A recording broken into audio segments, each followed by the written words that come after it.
جلوه‌های ویژه.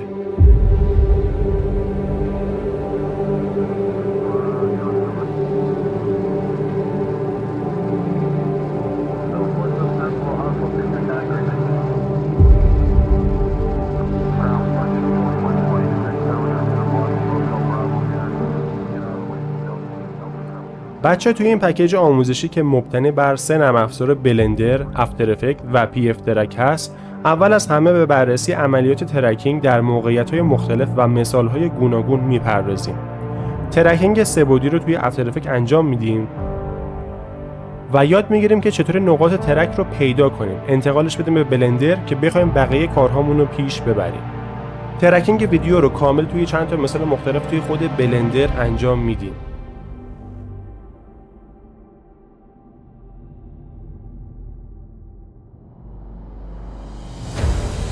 و همینطور ترکینگ دستی که بخوایم خودمون ترک پوینت ها رو مشخص کنیم.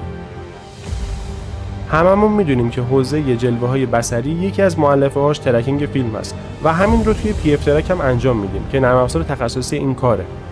خیلی خوبه که توی هر سه تا نرم افزار، افتر افکت، بلندر و پی اف ترک، ترکینگ صحنه رو یاد بگیریم و بعدش هم انتقالش بدیم به بلندر. بعد از سپری کردن اینا میریم سراغ طراحی صحنه‌مون. مثلا برای تبلیغ آگهی یا بنر میتونیم توی بلندر با کمک شبیه سازی پارچه همچین صحنه‌ای رو درست کنیم که رول بخوره بیاد پایین. نمایش و تبلیغ محصولات مختلف مثل ارسال کالا با پهپاد، اینکه چطور مرسوله رو به پهپاد متصل کنیم و فیزیک درستی رو براش انیمیت کنیم.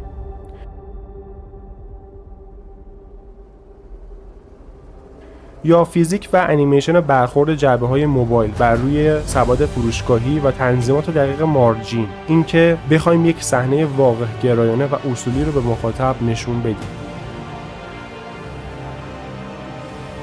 نمایش محصولات آرایشی بهداشتی یا هر چیزی که به فکرتون میرسه فرق نمیکنه، خیلی خلاقانه میتونیم توی بلندر انجام بدیم به همراه نورپردازی و رندر درست که توی سیستم‌های معمولی کامپیوتری هم پاسخگو باشن. قاب دبی رو اینجا داریم که میایم و یک دست رو استخوان‌گذاری میکنیم که انگار داره از یک پورتال و دروازه عبور میکنه. خب برای اینکه حالت ماسک ایجاد بشه باید خود قاب رو هم مدل سازی کنیم که آبجکت پشتش بیفته. یک فضاپیما به همراه شعله‌های آتش رو با ایجاد سایه‌ها روی ساختمان پیش میبریم. شبیه سازی آتش و انفجارهای مختلف رو به وسیله پارتیکل سیستم با جزئیات دقیق و متریال درست رندر میگیریم. از این صحنه‌های معروفی که داخل دیوار رو حجم درست میکنن که نمایش محصولات رو ارائه بدن، این رو هم با چند تا خودرو درست میکنیم. صحنه پرواز هواپیما و ترکینگ عمودی و بررسی مشکلاتی که بخواد حین ترکینگ و خطاهایی که در قسمت سالو ارور پیش میاد رو تنظیم میکنیم و اون فوکال لنز دقیق دوربین و فاصله آبجکت تا دوربین رو محاسبه میکنیم که کارمون تمیز در بیاد. و در آخر هم یک صحنه عنکبوتی و دستی از موجودات مختلف مثل پرنده ها رو توی بلندر انجام میدیم. بعد از سپری کردن این دو رو شما تسلط کامل و توانایی انجام هر کاری رو در زمینه VFX دارید.